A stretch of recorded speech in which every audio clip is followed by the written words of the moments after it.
haciendo, ¿no? La Santa Cena del Señor. Renovamos ese pacto por el cual el Señor dijo recordad siempre, ¿no? Recordad siempre. Los invito, no va a ser muy extensa la palabra, así podemos dar lugar a la Santa Cena, ¿no?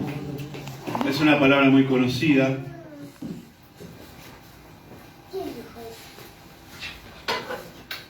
Que puso el Señor en el corazón, ¿no es cierto? Está en 1 Corintios, capítulo 1, versículo 27. Dice, ¿lo tienen? ¿Lo tienen? ¿Alguna vez? ¿No? ¿Alguna vez por ahí? Amén, pastor. Gracias.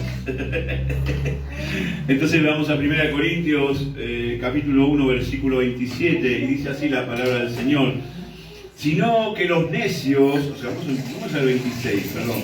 Pues mirad, hermanos, vuestra vocación, que no sois muchos sabios según la carne, ni muchos poderosos, ni muchos nobles, ¿no es cierto?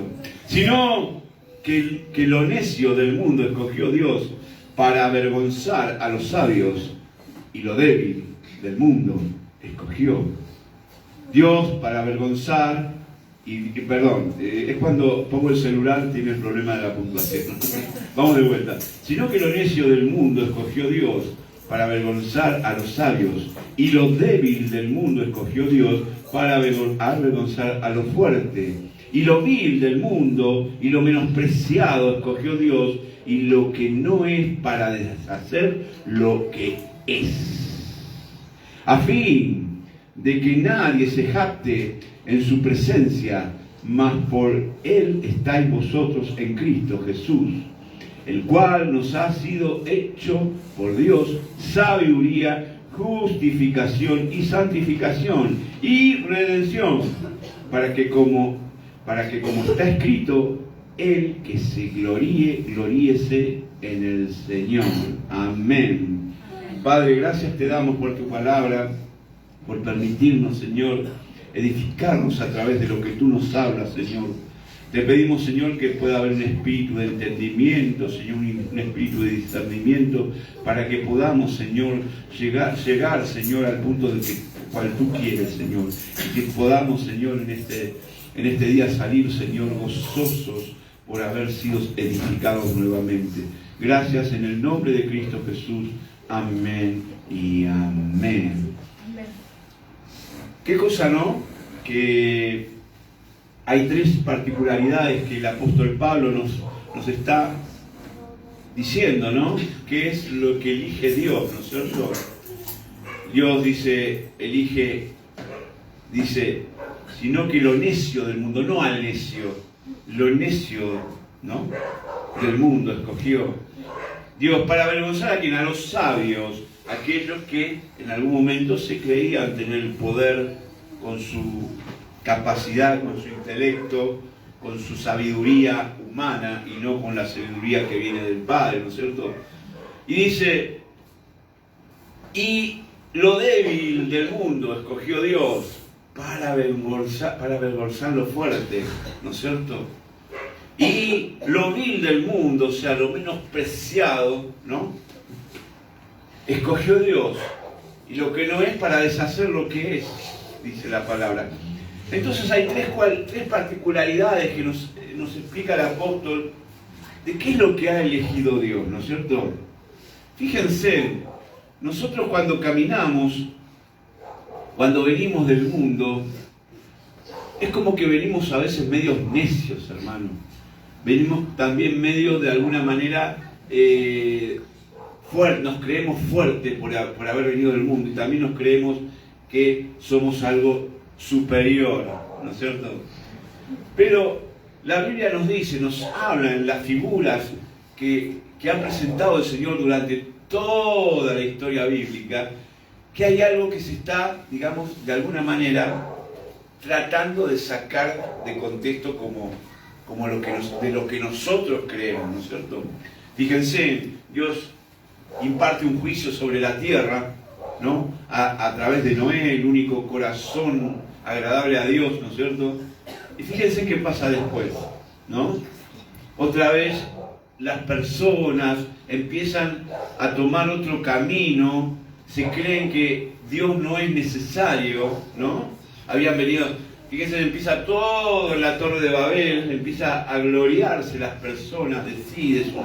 Querían llegar a Dios, llegar a la estatura de Dios, o algo así, si podemos decirlo, ¿no? Y fíjense que se volvió a transformar un mundo pagano, después de un juicio que tuvo, ¿no? Lógicamente había una promesa. Dios dijo, yo no voy a destruir al hombre, no voy a contender más con el hombre, primero dijo. Y después le dijo a Noé, hizo un pacto de que jamás iba a destruir al hombre de la manera que lo hizo. Y así pasó que el hombre nuevamente vuelve a creerse por sí mismo, con su sabiduría, con su intelecto, su inteligencia, llámalo como quieras, y empieza a ser un hombre pagano, empiezan a adorar estatuas de cemento, o de madera, o de bronce. Empieza a haber una idolatría tremenda sobre las vidas de las personas, ¿no es cierto? Y fíjense en que Dios entonces por esa razón decide escoger un pueblo, apartar una persona para hacer su pueblo, alejarlo, sacarlo de toda esa iniquidad, sacarlo de todo lo que era esa idolatría, ¿no es cierto? Y lo elige Abraham. Abraham viene de un lugar idólatra, porque él viene de un lugar de Caldea, de los caldeos. Él viene, Dios es el que lo pone, de alguna manera, al frente de un pueblo que iba a ser en el futuro como las estrellas, como la arena del mar, que no se pueden contar, ¿no es cierto? Así lo dijo Dios, fue la promesa que le hizo Abraham. Y así seguimos, ¿no es cierto? Eligió a alguien que lo tuvo que amoldar, sacarlo de esa situación, sacarlos de los sabios, de aquellos que creían con su poder llegar a hacer maravillas dentro del mundo, ¿no? Y de ahí nace el pueblo de Dios, ¿no es cierto? Apartó al pueblo de Dios. Y ustedes fíjense, Moisés, nacido en cuna hebrea, fue criado en cuna egipcia, y tuvieron que pasar, como les dije el otro día, 40 años para que esa sabiduría, todo eso que había adquirido del mundo, sea quitado de su ser para poder entrar a la presencia de Dios. Fíjense, pasaron 40 años, yo les decía, les explicaba el otro día, ¿no? Y de esa manera, así fue caminando el mundo. Y Dios empezó a elegir personas que realmente a veces no eran consideradas, ¿no? Personas que no eran relevantes, personas que no tenían sabiduría, ¿no? Fíjense que Cristo, ¿qué hace? Camina por la costa y empieza a elegir pescadores, no sabios, no entendidos, ¿no? Eran personas que no, y así siempre fue la vida. La fortaleza, ¿no? Habla de que de lo fuerte Dios lo hace débil, como hizo con Goliat, con David y Goliat, ¿no? David fue contra un fuerte, supuestamente, pero iba con Dios. Y al ir con Dios iba con todo, ¿no es cierto? Y así, innumerables situaciones que podemos ver, ¿no es cierto? Y algo muy importante, yo les decía, Jesús escoge a 12 discípulos, donde la mayoría eran todos pescadores, eran no muy letrados, había apóstoles que no sabían leer ni escribir. El caso de Juan, ¿no? Juan no sabía leer, no sabía. Y sin embargo, bueno, fíjense en el Apocalipsis, ¿no? Todo lo que fue plasmado. Muchos dicen que tenía un escriba al lado cuando él contaba todas las cosas que vio, ¿no? Que lo vio a su manera, ¿no es cierto? Y así sucesivamente, todos de la manera que fue hecho, ¿no? Fíjense que la iglesia primitiva, fíjense cómo es la cosa, ¿no? Hay un dato muy importante.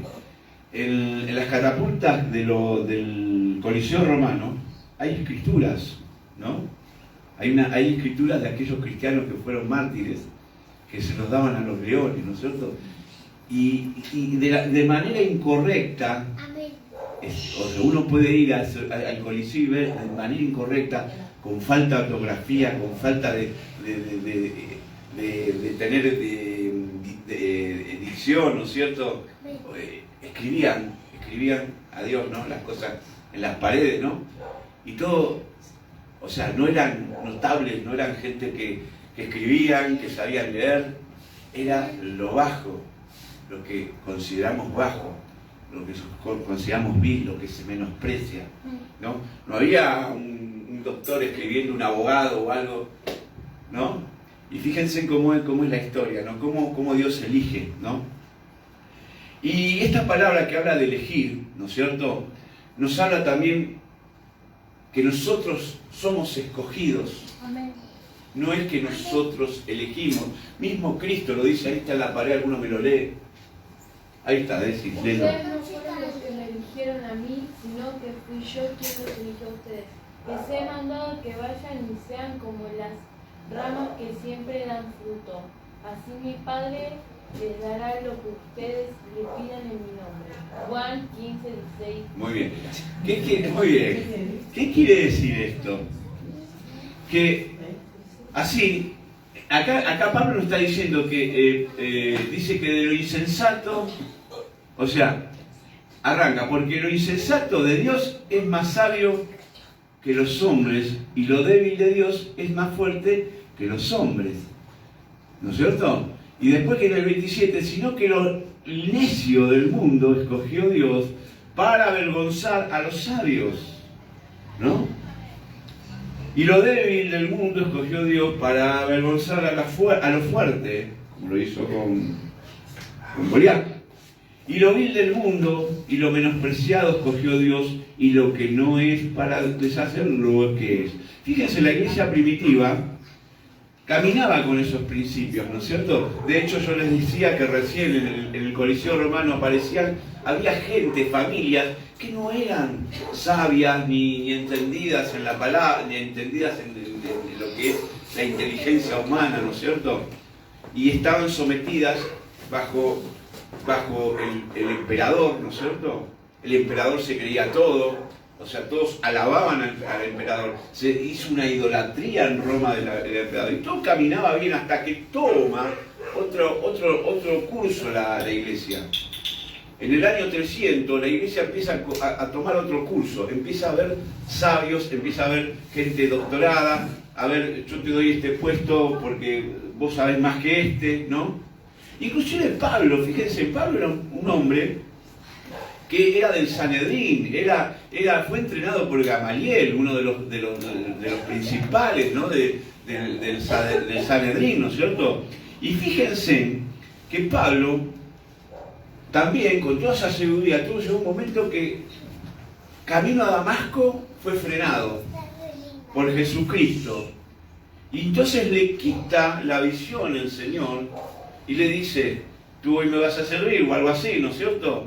Pero fíjese que es importante, ¿por qué le quita la visión? Porque tenía que recuperar otra visión, la visión verdadera. Es lo mismo que le pasó a Sansón. Sansón tenía una visión encomendada, pero ¿qué pasó? En el momento que Sansón empezó a deleitarse con mujeres extranjeras, tuvo que perder la vista para volver a obtener la visión de Dios.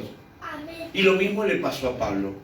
Con toda esa sabiduría que tenía, cuando se enfrentó al Rey de Reyes no podía hacer absolutamente, quedó ciego, ya no podía ver lo que él veía, ya no podía ver en su inteligencia, ya no podía ver en su capacidad.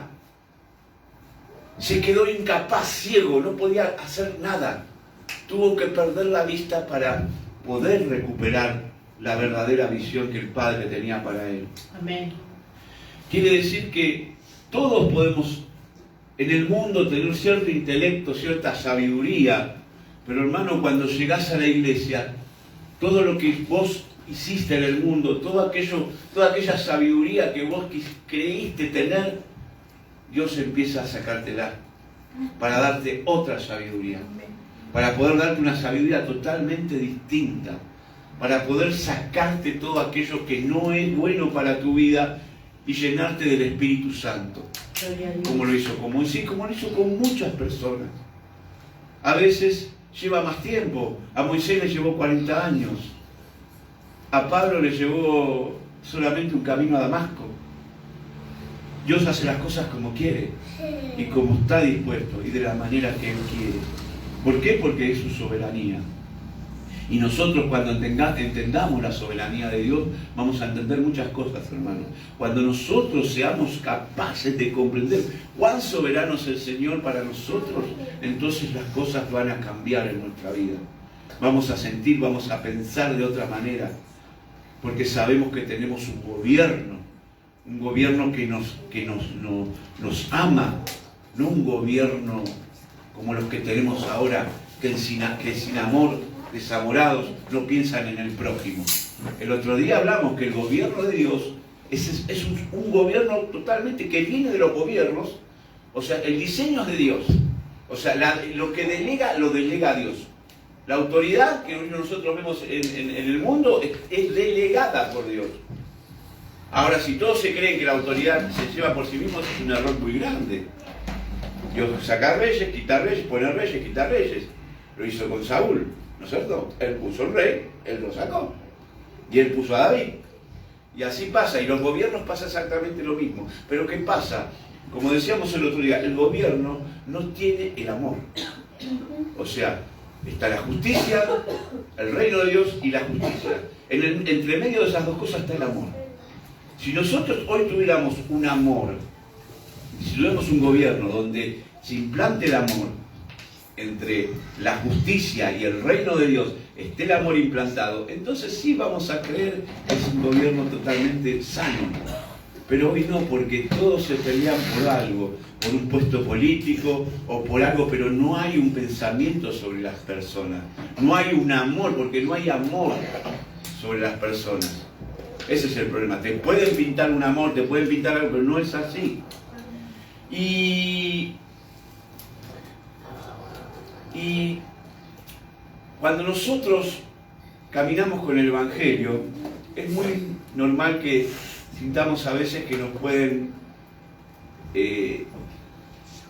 burlarse, ¿no?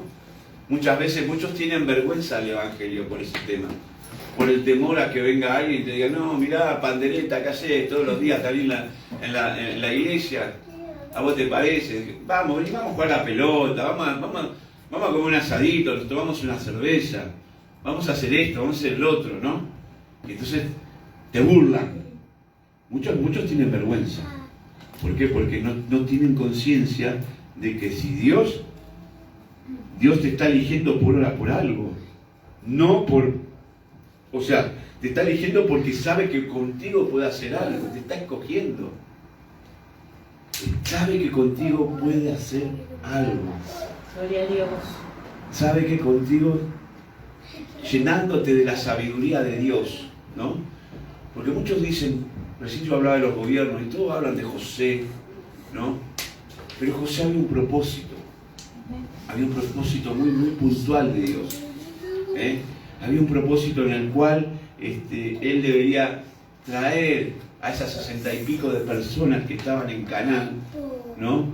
Para ponerlas, para proteger el linaje de Abraham, para que el pueblo de Dios sobreviva. Lógicamente, en esa época había faraones que no eran egipcios. Los faraones que estaban en Egipto eran los Ixus, que realmente eran como que habían usurpado una parte de Egipto, ¿no es cierto? Por eso después, en el futuro, los faraones que hubo no conocieron a José. No lo consideraron a José, porque ya había otro linaje, había otra, ¿cómo es que se dice? Otra dinastía, que nada que ver, que realmente ahí eran egipcios. Y fue ahí donde todo el pueblo fue sometido, ¿no es cierto? Por eso muchos creen que eran egipcios natos los que estaban en la época de José. No, eran los egipcios, que eran cananeos también, eran de Canaán, pero tomaron el poder en una de las ciudades egipcias.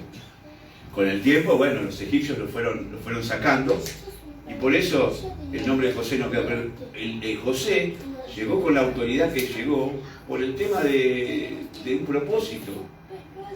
Lo mismo lo hizo con Daniel, para proteger parte del pueblo de Dios, que estaba en cautiverio, ¿no es cierto? A Daniel también, por revelar un sueño al rey, lo pusieron adelante de todo. Lo pusieron a administrar ciertas cosas.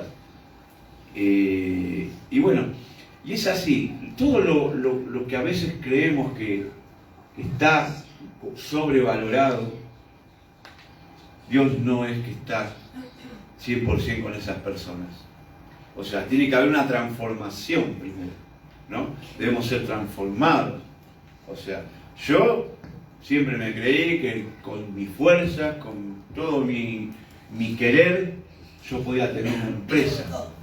Podía tener una empresa en la cual en momentos me fue bien, pero llegó un momento que cuando llego a los pies de Cristo, me doy cuenta que el valor que tenía lo que yo creía que valía mucho para mí ya no tenía sentido. Que había alcanzado algo mucho más valioso, que poder tener la vida eterna, la vida en abundancia, lo que Cristo nos está regalando. Cuando yo pude entender eso, no me importaba mi empresa, no me importaba nada. No me importaba porque yo entendí que había algo mayor, algo superior, había una eternidad, había un futuro. Y eso tenemos que pensar. Cuando nosotros pensamos en el futuro, debemos pensar en el futuro eterno, hermano. Todo lo que hagas aquí en la tierra será quitado. Acá dice una parte donde dice, a ver, déjenme. A fin de que nadie se jacte sus manos, por él estáis vosotros en Cristo, para deshacer lo que es. Fíjense, cuando la iglesia primitiva, vuelvo a la iglesia primitiva, empezó a deformarse, empezó a idolatrar, había mucha idolatría, había Saturno, estaba Júpiter, había un montón de dioses, ¿o no? ¿Dónde están esos dioses hoy? Yo pregunto, ¿dónde están esos dioses? Que adoraban tanto,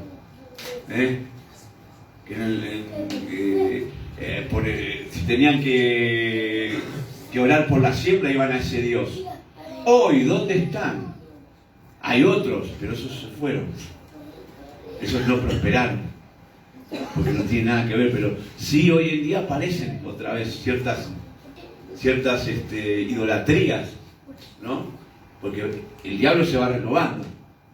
Se va volteando uno, o sea, porque Dios es el que va quitando, ¿no? Va barriendo, pero el otro va poniendo, ¿no?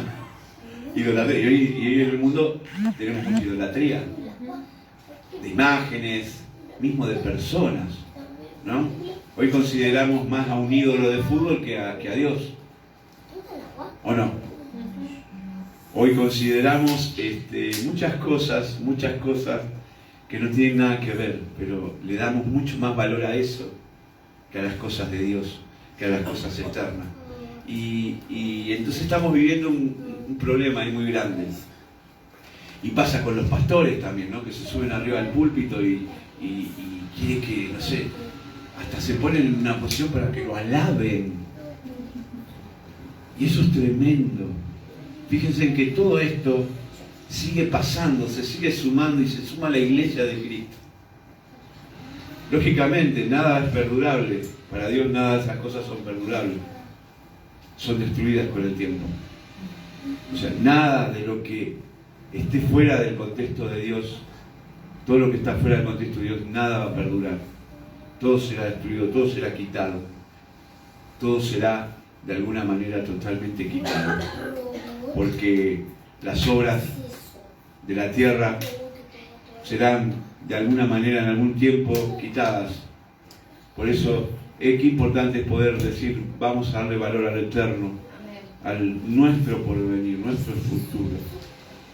Eso es importante. Muchas veces queremos saber si nuestros seres queridos están con Dios. Y muchas veces una frase que utiliza la pastora, ¿no? Y tenemos que pensar que si nosotros queremos a nuestros seres queridos que estén con Dios, tenemos que seguir un camino que nos lleve a nuestros seres queridos. Y la manera es con Dios. La manera de llevar es con Dios. Y entonces la pastora siempre dice, Él no puede venir a mí, pero yo puedo ir a Él. Amén. ¿No? Siempre dice así, pastor. Y es una frase tan buena que nos da la concientización de que debemos, de alguna manera, de qué manera debemos empezar a caminar, ¿no es cierto?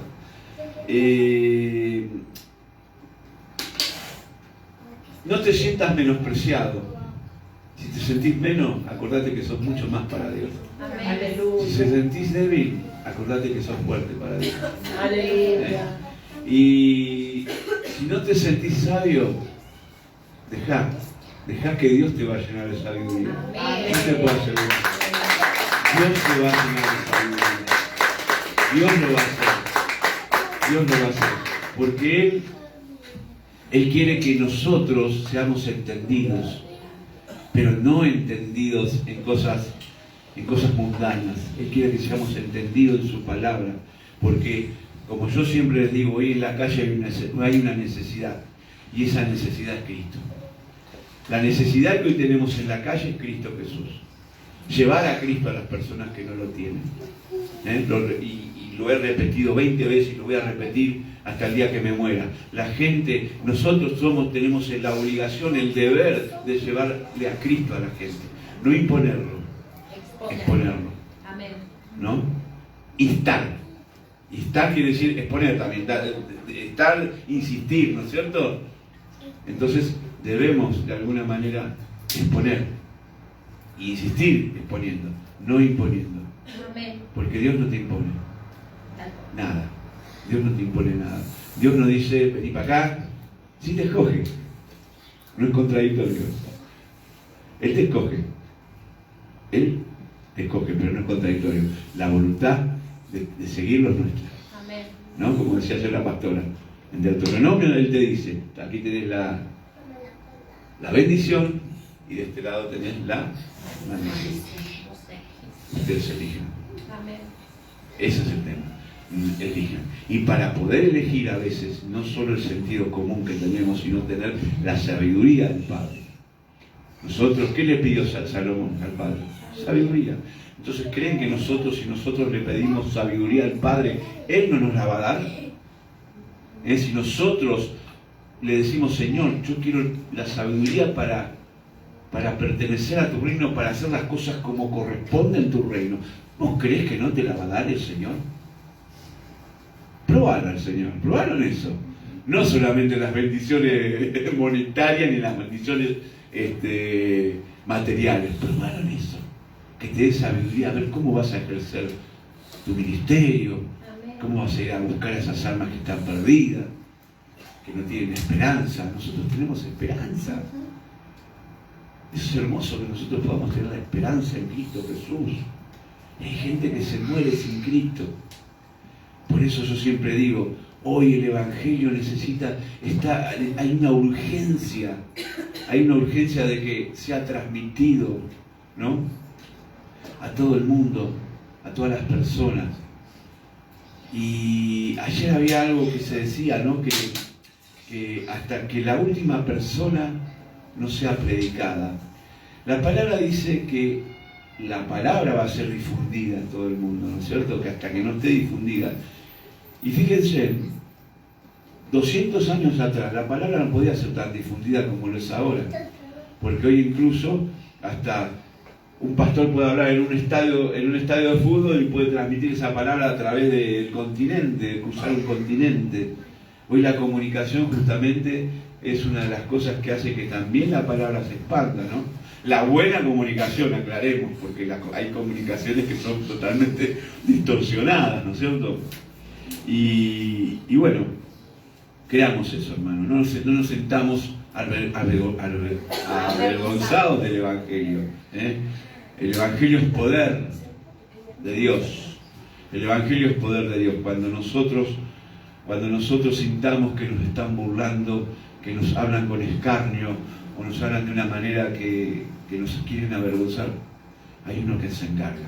Amén. Están los salmos, hay 2 salmos que uno habla del pecado, pero cómo Dios te aparta de los enemigos, ¿no es cierto? Y hoy los enemigos ya, como decían el otro día, ¿no? Nuestros enemigos no son las personas. Hoy David, si tiene que ir contra Goliat, no tiene que ir contra Goliat, tiene que ir con el espíritu que lo gobierna Goliat. Tal cual. Y nosotros debemos hacer lo mismo. Amén. Ir contra el espíritu que lo gobierna, no contra la persona. Porque nuestra lucha no es con carne. Amén. Nuestra lucha es contra huestes, potestades, en las regiones celestes, ¿no? Entonces, de esa manera nosotros hoy peleamos la batalla. Aquel que está lamentablemente mal por algo, y tenemos que ir contra lo que lo está gobernando, no contra la persona. Hoy en la gracia no podemos ir contra. Hoy dice el Señor, amemos a nuestros enemigos. Y como decía Fabián Liendo, hoy si David tiene que ir contra Goliat, tiene que poner la otra mejilla. Fíjense, ¿no? Cómo cambia la historia, ¿no? Cambia muchísimo. Antes sí había revancha, ojo por ojo, diente por diente, dice ¿no? La ley del talión. Hoy Cristo te dice, no, amad a tus enemigos, amad a los que te aborrecen. Y no nos sintamos mal por eso, porque Él fue primero, Él fue aborrecido. Amén. Él fue aborrecido, Él fue vituperiado, Él fue escarneado. Él de alguna manera tuvo que pasar por todas esas cosas, ¿no? Pero sabemos que nosotros, firmes en su palabra, firmes en Cristo Jesús, podemos sobrellevar toda esta vida. Y podemos ir por ese camino que es la verdad y la vida, que es en Cristo Jesús. Amén. Amén. Vamos a participar de la Santa Cena de hoy. Pastora.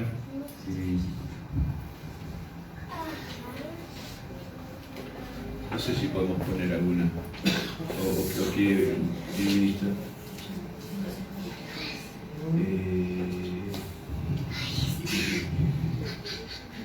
Es un piropo. Bueno, dale. Yo voy a administrar con una. Hermano Marcelo.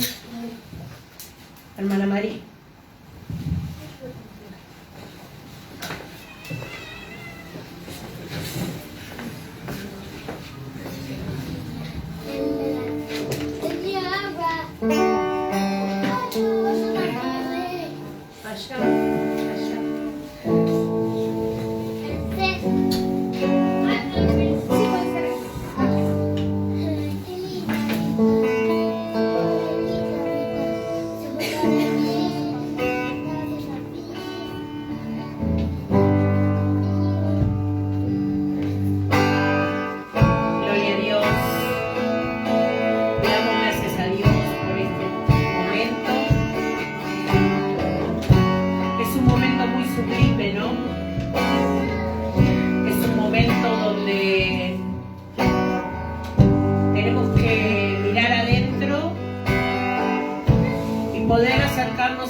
Todo.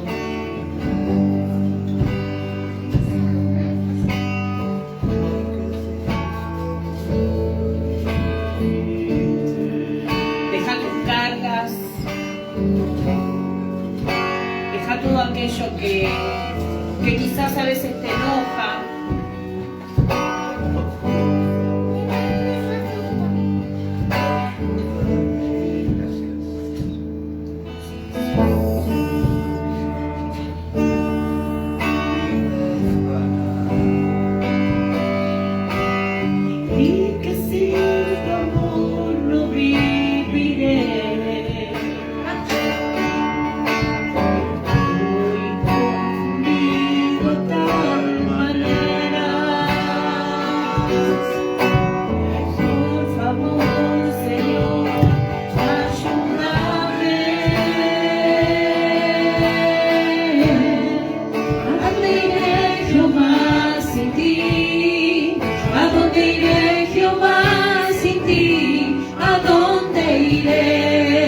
¿A dónde iré, Jehová, sin ti?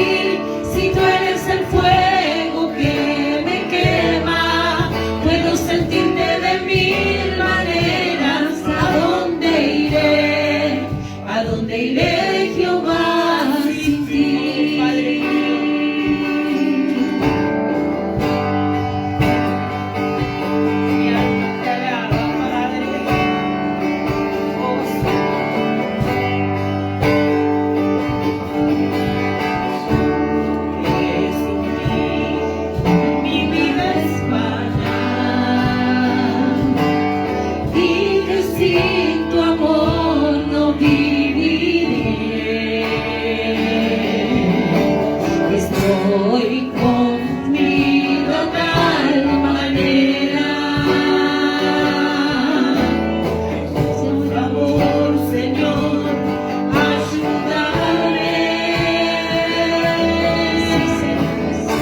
tomó pan en esa noche donde Él iba a ser entregado y lo compartió con sus discípulos y dijo que este era su cuerpo, que debía ser entregado, ¿no es cierto?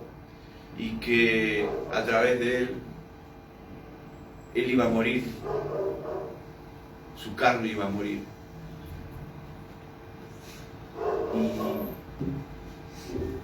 Y Él cortó ese pan, lo repartió y entonces nos invita a comer de su cuerpo.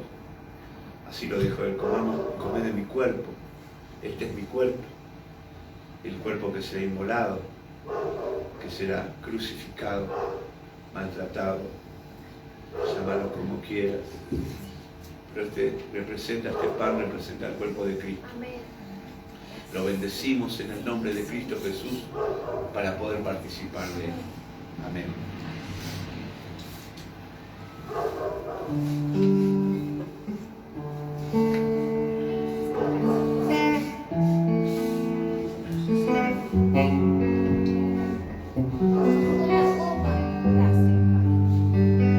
Gracias, Señor.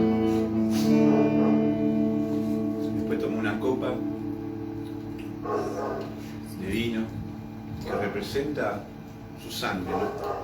Representa la sangre de este nuevo pacto, de esta alianza, de este pacto que Dios hace a través de su Hijo para el perdón de los pecados, para que todos los pecados pasados, presentes y futuros sean perdonados y que podamos a través de Cristo Jesús seguir su camino, serle fiel a nuestro Dios, porque Él dio lo mejor que tenía su Hijo para que nosotros hoy podamos ser salvos.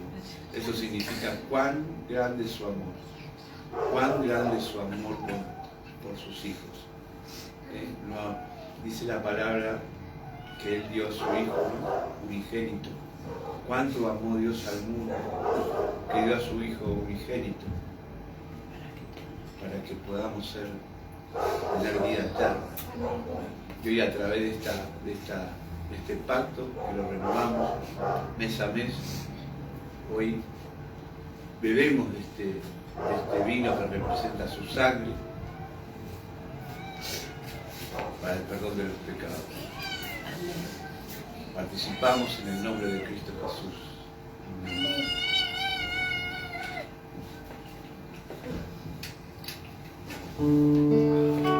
Gracias, Señor. Gracias, Padre, por esa sangre derramada. Porque cada gota fue un precio por cada uno de nosotros. Gracias, Señor. Imaginaba, Señor, el momento en que ibas hacia ese lugar, Señor, para ser crucificado. Una vez más estaba en mi mente eso. Hoy te pido perdón, Señor, porque yo era quien te pegaba con ese látigo. Porque cada cosa que hago, Señor, consciente o inconscientemente, después de haberte conocido a ti, Señor, lo vuelvo a hacer. Por eso te pido perdón, Señor, porque tu sangre me redime, porque tu sangre me limpia y porque tu sangre es la que me da continuidad para volver a tener la oportunidad de vida eterna. Porque tu sangre, Señor, me permite ser limpia de los pecados pasados, presentes y futuros. Porque tu sangre es la gracia. Gracias, Señor. Perdona mis pecados. Perdona mis ofensas. Que cada día pueda ser mejor, Señor. Porque tu sangre es válida. Tu sangre es el sello, Padre, de la victoria en la cruz. Y de la victoria, Señor, para volver, Señor, a nosotros tener vida y vida en abundancia. Que valoremos día a día tu sangre, Señor. Te amo, Padre mío, te amo y te necesito día a día. Y como dice la adoración, ¿a dónde iremos sin ti, Señor? A ningún lado podemos ir sin ti, Señor. Sin ti nada somos. Nuestras fuerzas se debilitan, Señor, y aunque nos querramos esconder en una estrella, ahí tú no vas a ir a buscar. Aunque quisiéramos escondernos en el lugar más oculto, ahí estarías tú, Señor. Porque todo sin Cristo es nada, pero todo con Cristo es todo. Y todo lo podemos llevar, superar. Hoy es una noche para volver a decirle al Señor: no me quiero soltar más de tu mano, que cada situación que vivas, Señor, pueda seguir diciendo, como digo todos los meses, me sostengo mirando al invisible, porque es el invisible el que me tiene de la mano, el que me tiene agarrada, y yo estoy sostenida a Él, y quiero vivir sostenida a Él.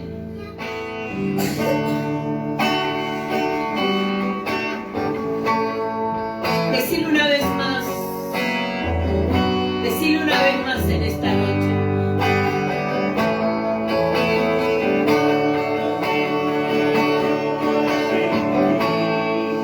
¿a dónde iré, Jehová, sin ti?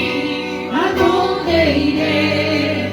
¿A dónde iré, Jehová, sin ti?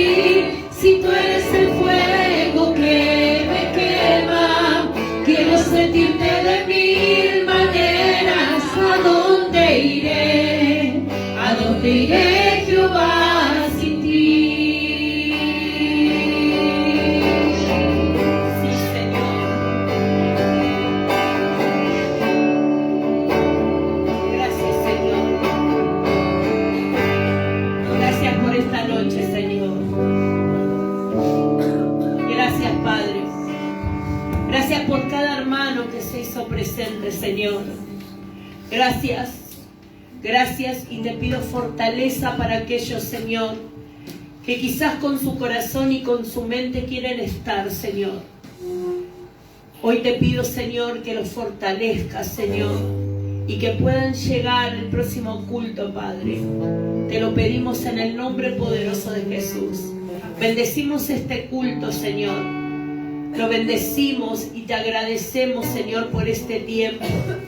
Por poder estar en tu casa abrazándote y que tú nos abraces. Señor, regreso a sus hogares, te pido que los lleves en el hueco de tus manos, que los cuides, Señor. Señor, acampa ángeles alrededor de ellos, Señor, en el nombre poderoso de Jesús.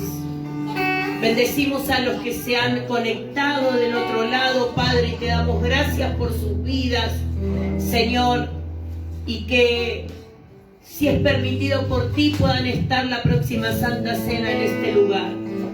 Bendecimos a todos, Padre, en el nombre poderoso de tu Hijo amado Jesús.